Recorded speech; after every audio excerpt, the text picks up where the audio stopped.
Hi, welcome to Hey Channel.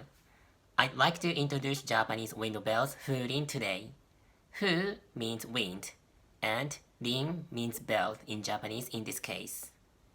I went to an Edo glass window bell shop the other day. It's located near Shin Okachimachi Station. The sound of the window bells is very refreshing and makes me calm down. Each Furin has a different sound.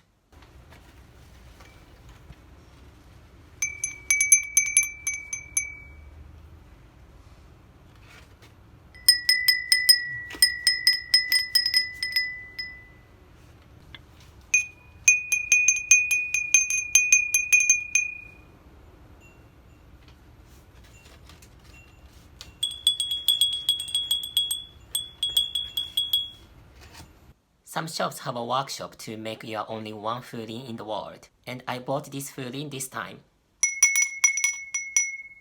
I really love it.